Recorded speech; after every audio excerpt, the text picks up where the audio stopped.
Muy buenas tardes a Noticias con Historia, el espacio donde analizamos los momentos claves de nuestro pasado para comprender mejor el presente. Hoy hablaremos de uno de los periodos más largos y decisivos de la historia republicana de Chile, la llamada época conservadora. Una etapa marcada por la estabilidad, pero también por el autoritarismo, la centralización del poder y la exclusión política. Pero para entender qué fue realmente este periodo, cómo se instaló y qué consecuencias tuvo para la historia de nuestro país, nos acompaña la historiadora Rocío Rojas. Muchas gracias, Magdalena, por la invitación, y como tú bien indicas, esta fue una etapa súper importante para Chile, ya que lo marcó casi todo el siglo XIX y todo lo que resta de historia. Así es. Bueno, profesora, para comenzar me gustaría que me cuente tanto a mí como al público cómo se originó exactamente esta llamada época conservadora. O sea, ¿qué pasaba en Chile antes de su inicio? Bueno, antes de que los conservadores llegaran al poder, Chile vivió una profunda inestabilidad. Entre 1823 y 1830, el país fue escenario de numerosos conflictos políticos e institucionales. La independencia aún era reciente y las tensiones entre centralismo y federalismo, liberales y conservadores, se hacía cada vez más evidentes. Hubo intentos de modernización y descentralización, como la Constitución de 1828, inspirada en principios liberales. Esta carta buscaba establecer una república representativa con separación de poderes, elecciones más abiertas y una autonomía regional. Sin embargo, la fragilidad del Estado, la falta de consenso y las tensiones entre facciones hicieron inviable su aplicación. El caos político desembocó en una guerra civil en 1829, donde se enfrentaron los sectores liberales, que defendían el proyecto federal y democrático, y los conservadores, que promovían el orden, la unidad de poder y el control de la Iglesia. La guerra concluyó en 1830 con la victoria de los conservadores en la batalla de Lircay, consolidando así su poder y dando inicio a una nueva etapa en la historia del país. A partir de entonces se instala lo que conocemos como República Conservadora. ¿Cuáles fueron sus principales características? El primer paso fue la promulgación de la Constitución de 1833 durante el gobierno de Joaquín Prieto, pero inspirada y diseñada principalmente por Diego Portales, un comerciante y político que, sin ocupar la presidencia, definió con claridad el ideario conservador. Esa Constitución estableció un modelo centralista, autoritario y presidencialista. El presidente podía ejercer un poder casi total, vetar leyes, intervenir en el Congreso, designar intendentes, gobernadores y controlar las Fuerzas Armadas. Todo ello en nombre de la estabilidad y el orden. Portales creía que la democracia en un país como Chile era un lujo peligroso. Decía que el pueblo era ignorante y que solo un gobierno firme con autoridad podía evitar el desorden. En sus palabras, la democracia en Chile es una ilusión peligrosa. Bajo ese principio se estableció un régimen que, aunque trajo estabilidad y crecimiento institucional, fue también profundamente excluyente. Solo una élite reducida podía participar del poder. Las elecciones existían, pero eran controladas. La libertad de prensa era limitada y la Iglesia Católica tenía un rol dominante, sobre todo en la educación y la moral pública. Durante los primeros 30 años del régimen conservador, el país fue gobernado por 3 presidentes: Joaquín Prieto, Manuel Bulnes y Manuel Montt. En este periodo se consolidó el Estado, se organizaron las instituciones públicas y se implementaron políticas de modernización. La creación de la Universidad de Chile en 1842, por ejemplo, simbolizó el interés del régimen por formar una élite administrativa profesionalizada. También se incentivó la inmigración europea, se desarrolló la educación secundaria en las ciudades y se promovió la construcción de caminos y líneas de telégrafo. Chile se proyectaba como una república ordenada, moderna y estable frente a otros países de América Latina que aún vivían en el caos político. Pero la estabilidad no significaba ausencia de conflicto. En 1851 y 1859 los liberales intentaron derrocar al régimen mediante insurrecciones armadas.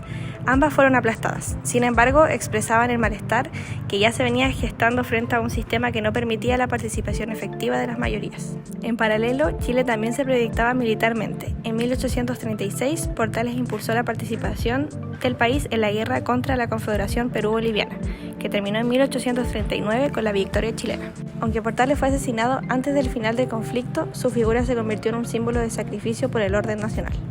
En 1861, el liberal José Joaquín Pérez fue electo presidente, marcando el fin del ciclo presidencial conservador. Sin embargo, el sistema seguía funcionando con la lógica y las reglas impuestas por Portales y la Constitución de 1833.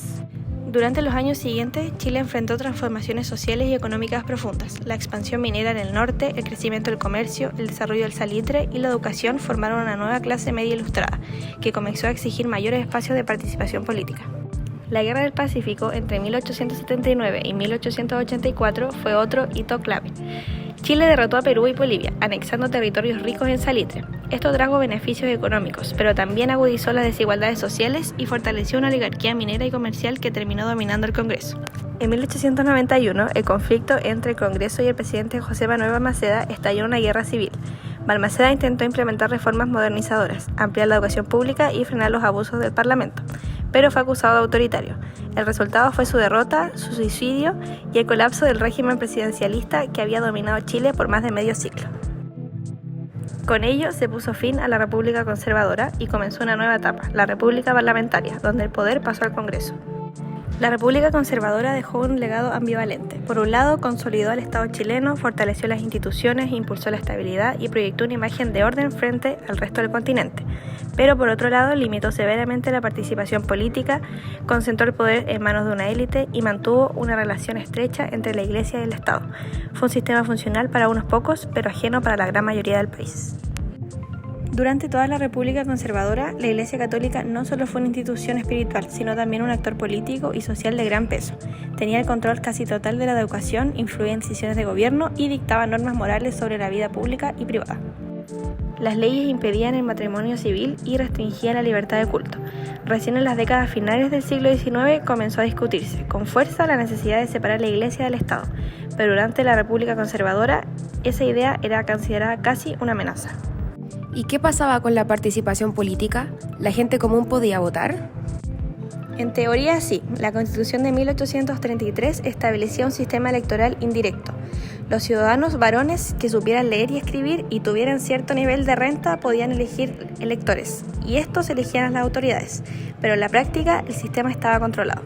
¿Cómo se controlaba? Había coacción, fraude, presión social y manipulación del voto.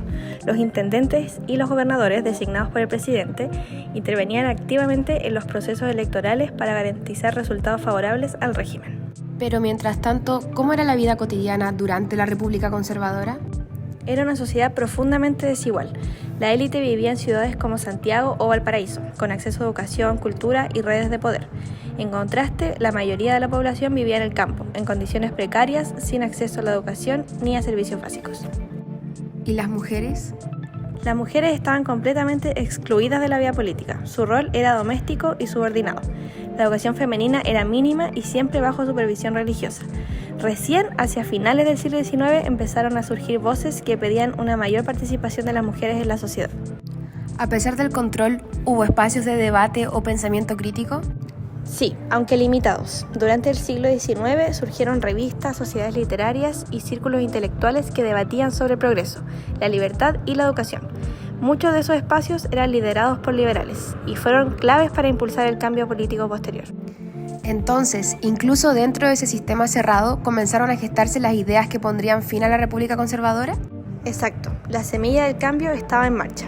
Las contradicciones del sistema, la modernización económica y las nuevas ideas finalmente hicieron insostenible el régimen. Así, en 1891, con la Guerra Civil, terminó este largo siglo de la historia de Chile.